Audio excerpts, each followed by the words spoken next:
kembali lagi bersama saya di channel Dwi Mulyawan. Nah, di video kali ini saya akan membuat tutorial cara bermainan catur. Nah, di depan saya ini sudah ada permainan catur ya guys ya. Kalian semua pasti sudah tahu kan apa itu permainan catur? Ya, sedikit penjelasan. Saya ingin menjelaskan bahwa sejarah catur itu dimulai di India. Dibuat pertama kali di India pada sekitar abad ke-6. Dulu namanya bukan catur, namanya caturanga ya, caturanga.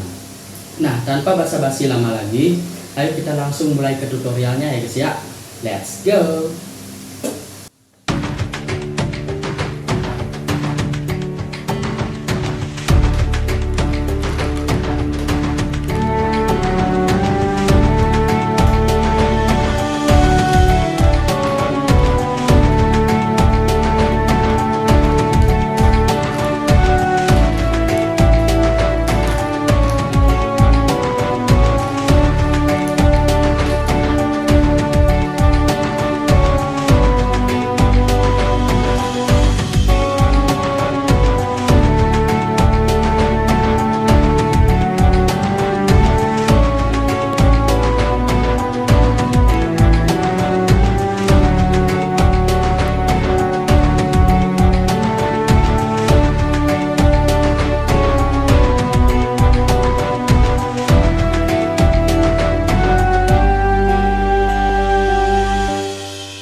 Berikut langkah-langkah cara pergerakan bidak-bidak.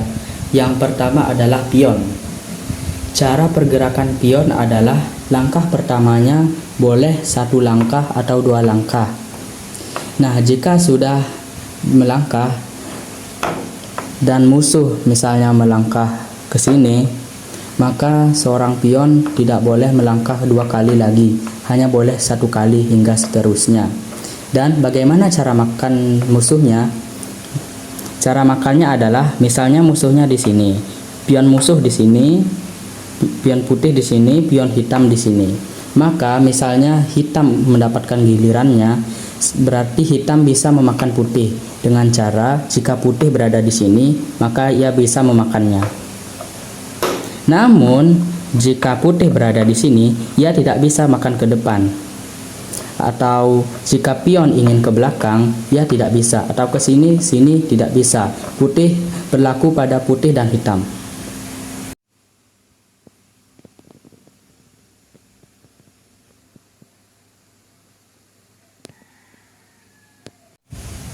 Dan yang kedua adalah benteng. Pergerakan benteng yaitu adalah ke sini dan ke sini. Pergerakannya vertikal dan horizontal ya. Misalnya pion ini sudah tidak ada, misalnya sudah dimakan musuh, dan ini juga sudah dimakan musuh. Misalnya posisi benteng di sini ya. Berarti cara pergerakannya adalah bisa ke sini tanpa batas, ke sini bisa. Dan juga ia bisa ke sini. Maka benteng ini bisa memakan benteng musuh gitu. Namun jika benteng ingin ke sini, ia tidak bisa, atau ke sini ia tidak bisa. Ia hanya pergerakan hanyalah horizontal dan vertikal. Seperti di sini dan di sini tanpa batas. Yang penting vertikal dan horizontal. Berikut langkah-langkah cara pergerakan bidak-bidak. Yang pertama adalah pion. Cara pergerakan pion adalah langkah pertamanya boleh 1 langkah atau 2 langkah. Nah, jika sudah melangkah dan musuh misalnya melangkah ke sini, maka seorang pion tidak boleh melangkah 2 kali lagi, hanya boleh 1 kali hingga seterusnya. Dan bagaimana cara makan musuhnya? Cara makannya adalah misalnya musuhnya di sini, pion musuh di sini, pion putih di sini, pion hitam di sini. Maka misalnya hitam mendapatkan gilirannya, berarti hitam bisa memakan putih dengan cara jika putih berada di sini, maka ia bisa memakannya. Namun jika putih berada di sini, ia tidak bisa makan ke depan. Atau jika pion ingin ke belakang, ia tidak bisa, atau ke sini, sini tidak bisa. Putih berlaku pada putih dan hitam. Dan yang ketiga adalah kuda. Cara pergerakan kuda adalah mirip seperti bentuk huruf L. Maka jika posisi kuda berada di sini, ia bisa melangkah ke sini, dan diam di sini. Atau melangkah ke sini, dan diam di sini, karena bentuknya huruf L pergerakannya. Dan yang spesial dari kuda adalah ia bisa melangkahi prajurit temannya maupun juga musuhnya. Dan juga ia juga bisa melangkah pergerakannya di awal permainan. Yang bisa melangkah di awal permainan hanyalah pion biasa dan kuda.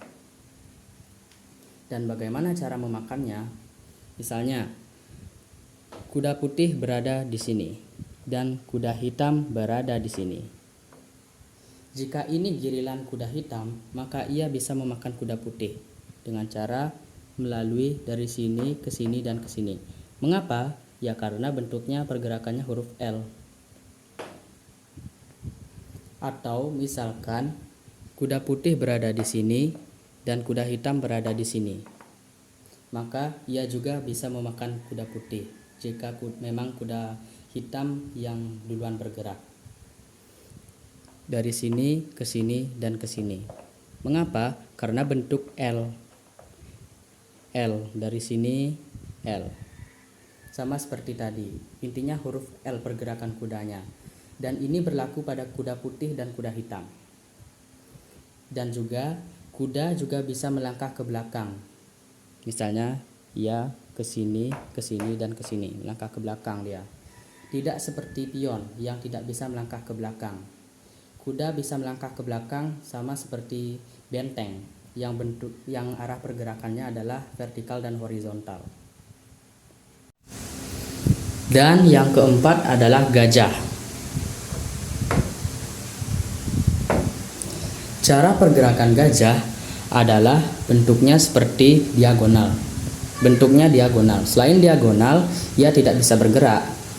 Dan juga gajah tidak bisa melangkahi seorang pion teman maupun musuh. Tidak seperti kuda yang bisa melangkah. Dan juga gajah juga bisa mundur ke belakang, tidak seperti pion biasa yang tidak bisa mundur ke belakang. Jika ia bentuknya diagonal, berarti pergerakannya akan bisa seperti ke sana dan ke sini. Misalnya, pion kedua ini sudah hilang atau dimakan. Ini juga. Maka pergerakannya adalah ia bisa ke sini, ke sini, ke sini, dan seterusnya. Ia juga bisa ke sini, ke sini. Intinya bentuk arahnya diagonal. Bagaimana dengan yang hitam? Yang hitam sama juga. Namun jika ia berada di kotak hitam, maka arahnya juga bentuk diagonal. Maka ia ke sini, ke sini, ke sini, dan seterusnya. Cara makannya sama. Misalnya, yang putih, gajah putih berada di sini. Misalnya ya, seharusnya dia tidak bisa dari sini langsung ke sini. Seharusnya dia hanya di putih. Ya misalnya ya. Berarti gajah hitam bisa memakannya dari ke sini, dan ke sini hingga memakannya.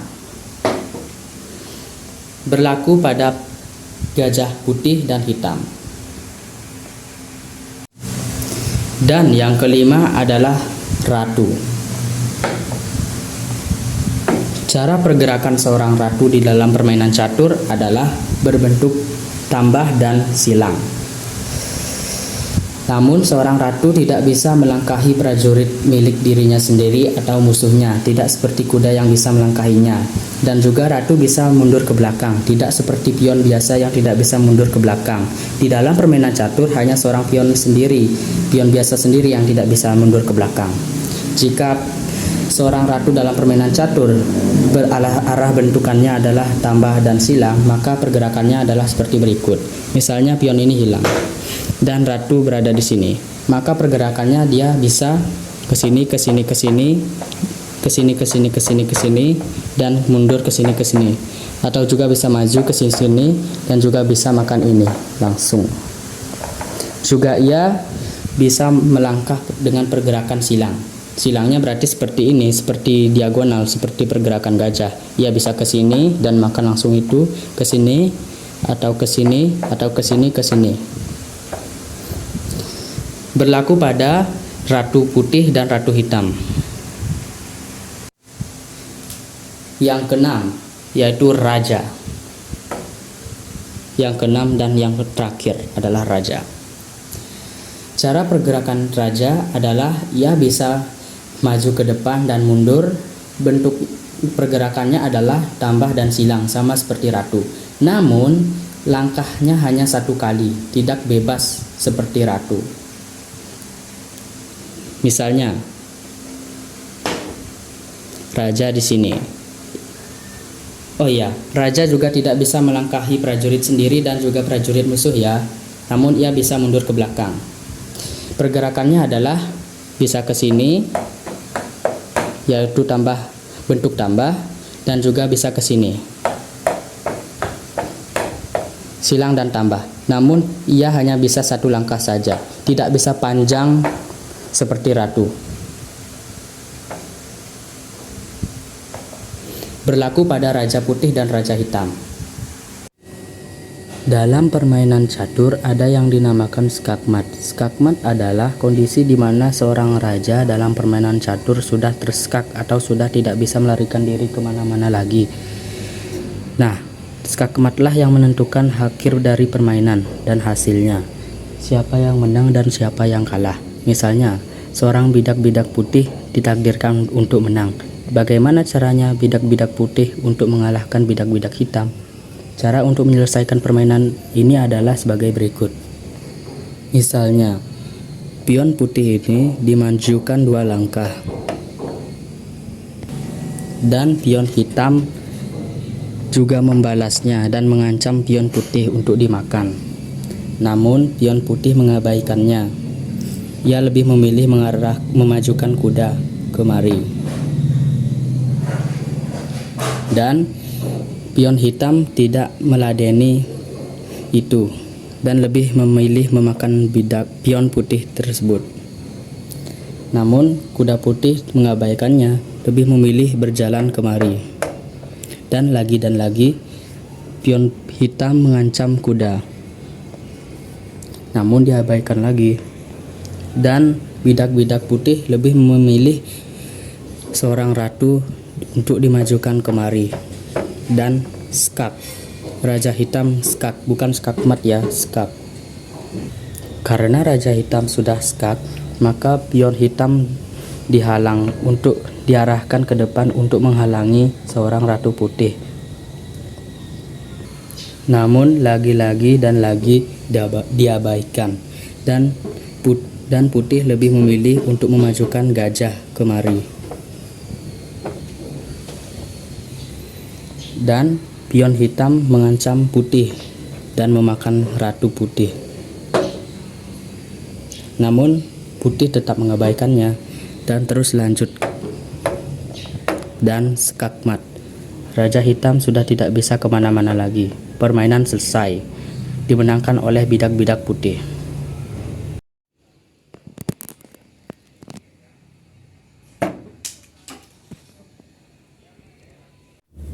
Sedikit pemberitahuan jika pion putih ataupun hitam sudah mencapai titik terdepan, maka ia harus dan wajib mengganti dirinya menjadi benteng, kuda, gajah, ataupun ratu. Mengapa? Itulah aturannya. Itu dinamakan promosi pion. Dan informasi penting kedua adalah dalam permainan catur ada yang dinamakan rokade. Rokade adalah suatu kondisi di mana seorang raja dalam permainan catur ingin berpindah tempat dengan benteng. Dengan syarat, raja dan benteng belum pernah bergerak sebelumnya. Tidak ada bidak lain di antara raja dan benteng. Raja tidak sedang dalam skak. Skak adalah kondisi di mana seorang raja dalam permainan catur sedang diancam, namun masih bisa menghindar. Dan raja tidak melewati atau mendarat di petak yang sudah diserang. Misalnya, raja yang berada di E1 ingin pindah ke G1, dan benteng yang ada di H1 pindah ke F1. Itulah yang dinamakan rokade.